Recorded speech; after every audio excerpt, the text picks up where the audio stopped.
Hopkins? Yes, sir? Are you on bell duty? Yes, sir. But it's only 11:15, sir. Ring it now. I want all boys in the assembly hall with hymn books in 5 minutes. Oh, and see there's no skylarking, will you? I shan't find it appropriate.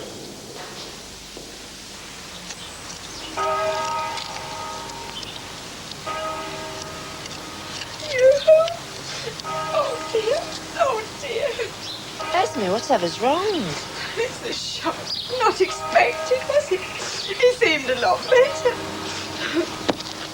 Oh, why can't they tell us the truth? They said he made a good recovery. And him no more than middle-aged, fine family man. Oh, Esme, has something happened to Al? Oh, no, but nearly as bad. It's like losing one of your own. I'm that upset. Haven't you heard? Heard what? I've been out here all morning. Oh, don't take on, love.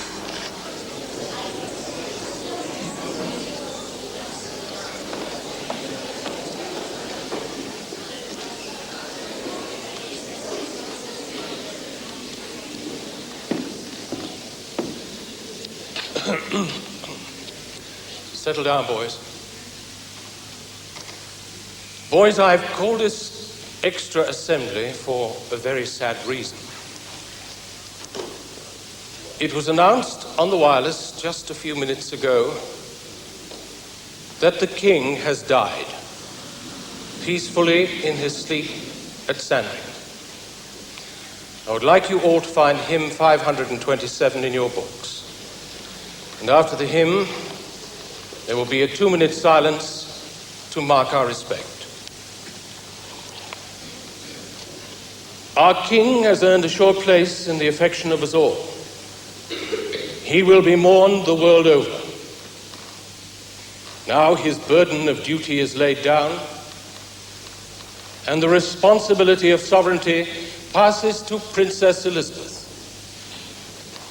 Let us think of all who devote their lives to serving others as we sing hymn 527.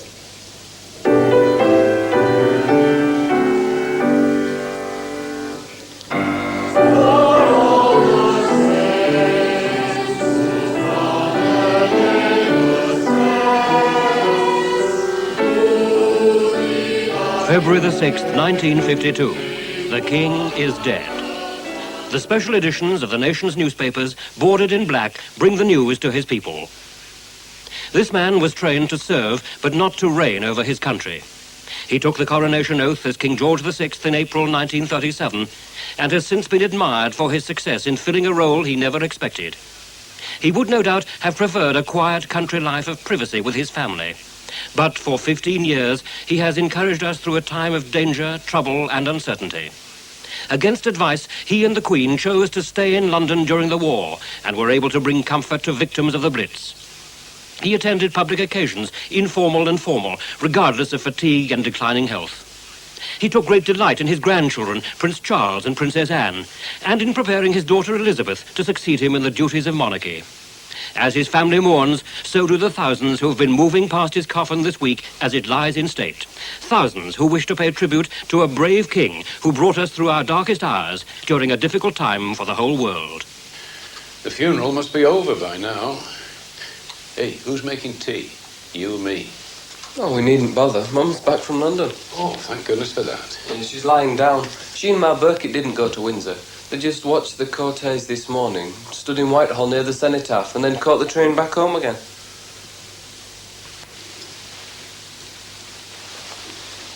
Oh, her coat's damp right through. Shall we have another go at making tea ourselves, Dad? Take her up a tray? Is she very tired? Bound to be. I can scramble eggs. Oh, I fancy a proper meal. Let's open some tins. Yeah.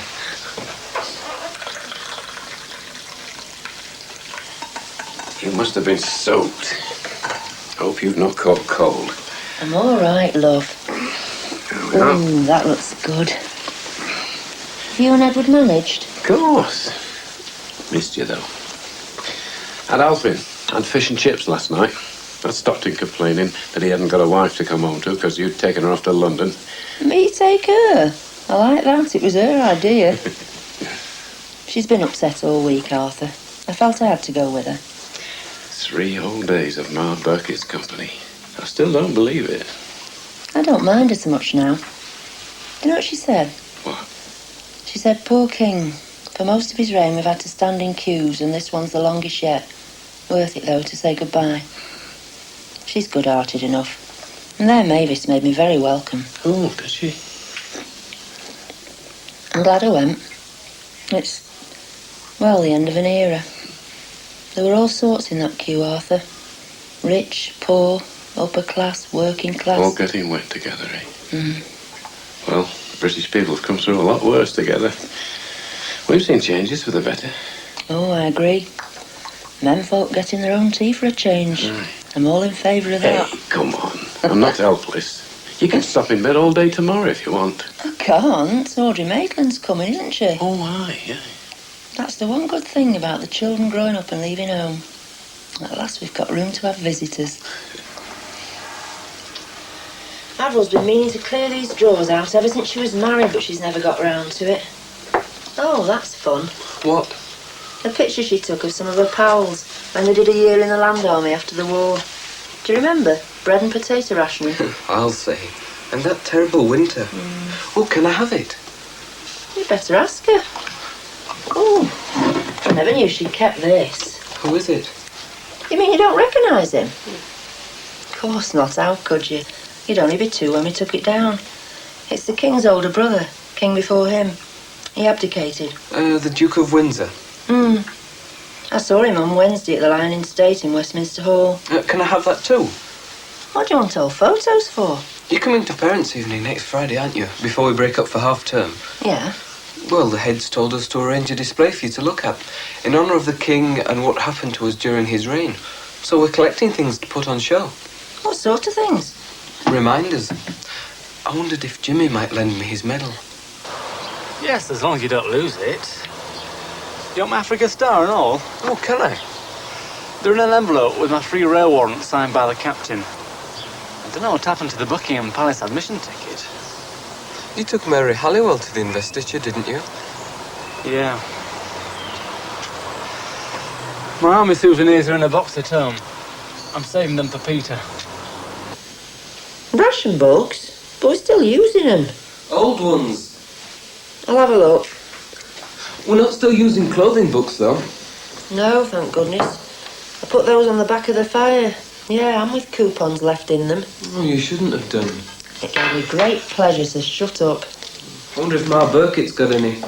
Ask Mrs. Burkett nicely. They were never short of anything, that family.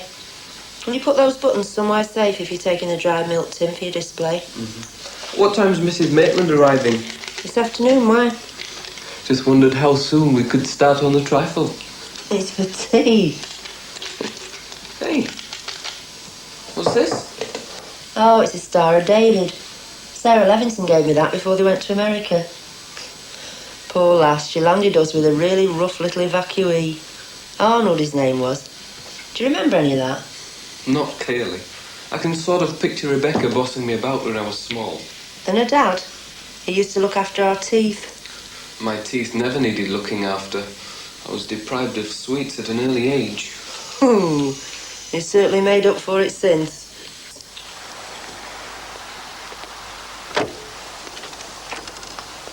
Audrey! Welcome back to Bradley. Hello.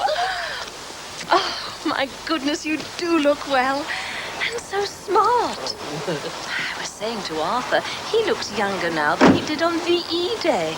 Nearly 7 years ago. Well, it's hardly surprising. I haven't lost quite as much sleep as I did in the ARP. Those terrible nights. Well, you haven't changed at all. It's difficult to believe you'll soon be drawing your old age pension. Hey, don't rub it in. I'm not feeling old. Oh, take no notice. He's wondering how the railways can possibly manage without him.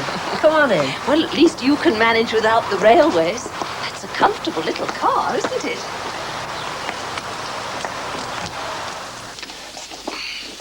I've put you in here. It's our spare room now. Thank you. You don't mind a few of Avril's dolls around? Not at all. They're charming. Edward's got the back room all to himself now with a table for his homework. But when he goes off to university, It'll be very quiet. we'll get used to it. I'll have Arthur under my feet all day and every day. It'll make a difference. There's been a lot of happiness in this house, Mabel. Yes. We've been lucky. How's Bruce and the antiques business? Doing well. Both doing very well. Lately, he's been going to auction sales himself and buying more pieces. In public? He isn't shy anymore. His courage is coming back about meeting people. Well, they're not shy about meeting burnt airmen with plastic surgery. He even gave a talk to the Women's Institute. And they didn't treat him like a wounded hero or a freak, but as an interesting person with something to say. Oh, Audrey, I am glad. I'll tell Tricia when I write. She'll be so happy. When's the new baby due? Any minute now. It'll be another boy, I'll bet. I'd like a granddaughter to dress dolls for. Although, perhaps I could dress these for Edward. For Edward? You can put them on your display, can't you? You can label this one a woman in wartime. Not looking her best, poor little love. It's just right, Mum, thanks. The noise in that factory and the smell. I don't think I shall ever forget it. She ought to have dirt ingrained in her fingernails. But I suppose that's going too far. This one's much prettier. What's she supposed to be doing? Showing off her new look when Paris fashion came on the scene. His schoolmates won't appreciate it, but their mums will. Yes, it was goodbye utility. Hello, glamour. Edward, I wish I'd known you were collecting things. I could have brought you... Just a moment. There's this. Bruce's DFC. He wanted me to keep it. You mean he gave away a distinguished flying cross? Some memories of those years are rather painful for him. When you ask people to lend you things for your display, Edward, you will be careful, won't you? As the King said in one of his speeches, we've travelled a hard road. Some of us may prefer to forget. Yes. Thanks, Mrs. Maitland.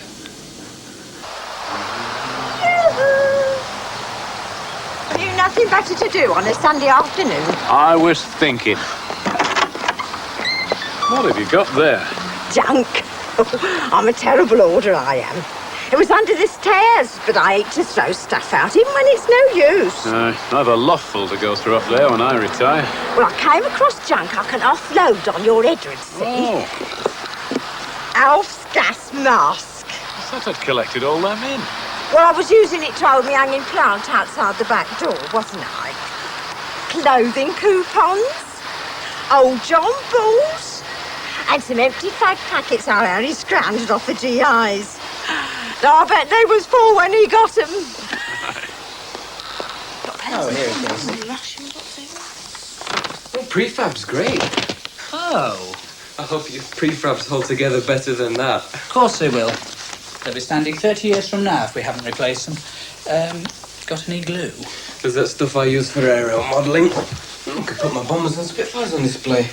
Wonder if anybody will bring a picture of the atom bomb going off. Edward, do you have to? Well, it did happen, Avril.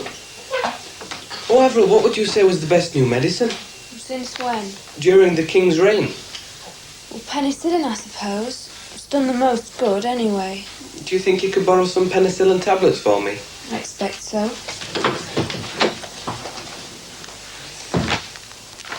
Hey, you. Stop worrying. With a bomb so terrible, nobody in his right mind will start another world war. The atom bomb is a weapon for peace. So what's the matter? Human beings, that's what. Not always been in their right minds. We can discover wonderful new ways of healing people. Then wonderful new bombs to blow them to bits. Here, help me mend this.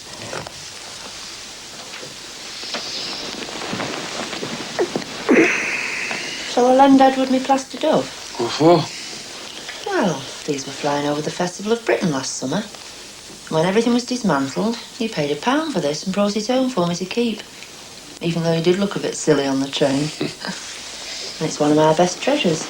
Aye, Edward can be trusted not to break it. A dove means peace in our time. Oh, don't say that, love. Reminds me of Chamberlain at Munich. And all that came after.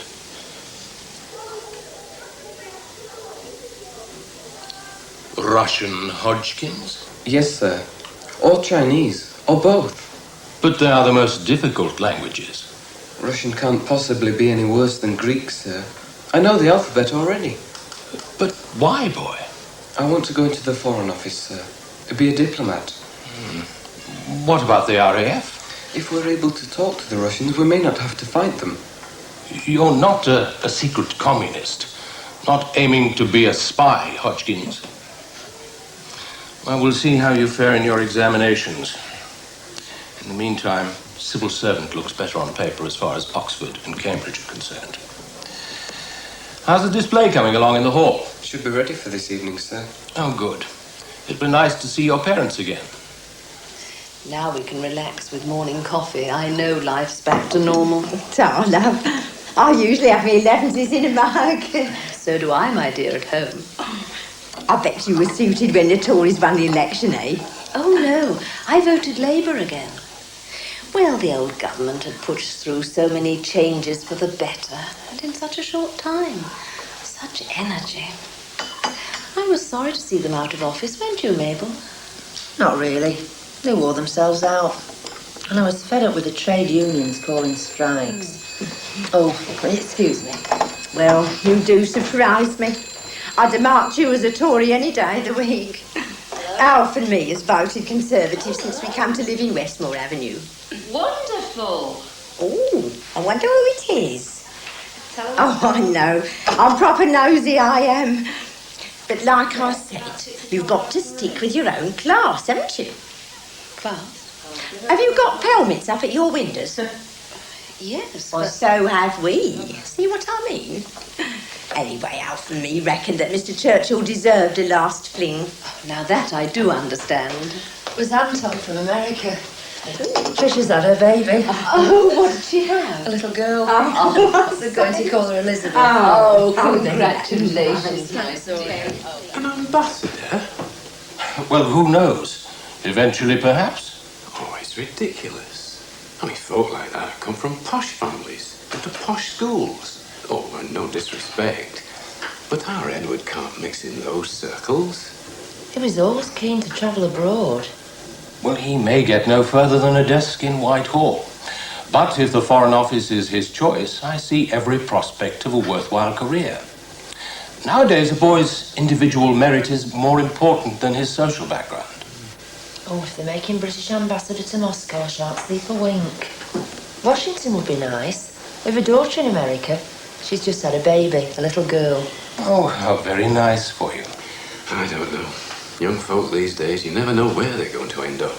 Well, they have already lived through some of the most interesting and significant years in Britain's history. We of the older generation can only wonder what they'll do next and wish them luck with it. Why don't you come and see the display that the boys have made in the hall? Oh, thank you.